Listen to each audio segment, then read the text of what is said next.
Alam mo ba, ang pangalan ni Apolinario Mabini ay palaging nasa listahan ng mga dakilang bayani ng Pilipinas. Siya ay may isang titulong madalas na napag-uusapan, ngunit unti-unti nang nalilimutan. Kilala siya sa pangalang Dakilang Lumpo na tunay na tagumpay ng diwa't lakas ng kalooban. Kumusta? At welcome sa Wayback Wednesday, kung saan pag-uusapan natin ang mga pangyayari, mga bagay-bagay sa ating nakaraan at kasaysayan.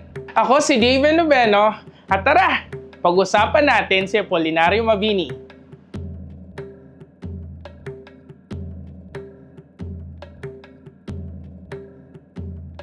Sa bawat pahina ng ating kasaysayan, matatagpuan ang mga kwentong nagbibigay inspirasyon at lakas. Isa sa mga kwentong ito ay ang buhay ni Apolinario Mabini, ang tinaguriang Dakilang Lumpo. Bakit nga ba siya tinawag na ganito? Halina at alamin natin ang kwento ng isang bayani na lumaban at nagtagumpay sa kabila ng lahat ng hadlang. Ipinanganak si Apolinario Mabini noong July 23, 1864 sa Batangas. Mula sa isang simpleng pamilya, ipinakita ang kanyang katalinuhan sa pag-aaral mula sa edad na 11. Ngunit sa edad na 18, dumating ang isang malaking pagsubok, ang polio, na nagdulot sa kanya ng paralysis mula sa balakang pababa. Sa halip na mawalan ng pag-asa, ginamit niyang inspirasyon ang kanyang kapansanan upang magtagumpay. Imagine, nakaupo si Mabini sa wheelchair pero hindi ito naging sagabal sa kanyang pangarap. Bagamat limitado ang kanyang pisikal na kakayahan, ang kanyang isipan ay tila walang hanggan.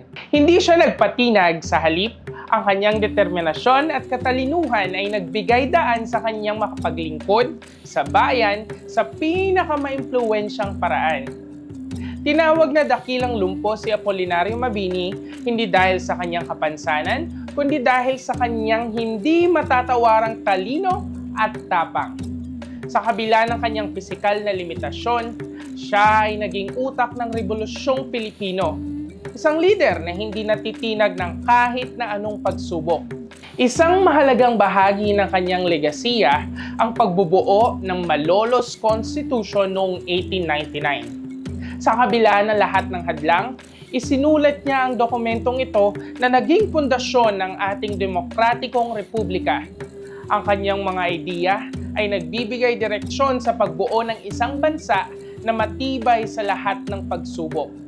Ang pagkakakilala kay Mabini bilang Dakilang Lumpo ay higit pa sa isang pamagat. Ito ay pagkilala sa kanyang tapang at prinsipyo. Ang kanyang kwento ay nagpapaalala sa atin na ang tunay na lakas ay hindi nasusukat sa pisikal na anyo, kundi sa tibay ng loob at malasakit sa kapwa. Ang kanyang buhay ay isang makabagbag damdaming kwento ng pag-asa at tagumpay. True honor is attained by teaching our minds to recognize truth and training our hearts to love it. Kung may nais pa kayong malaman, balikan lamang ang mga link ng sources na nasa comment section. Samahan niyo ulit kami sa susunod na Wayback Wednesday. Muli, ako si David Noveno, at ngayon, alam mo na!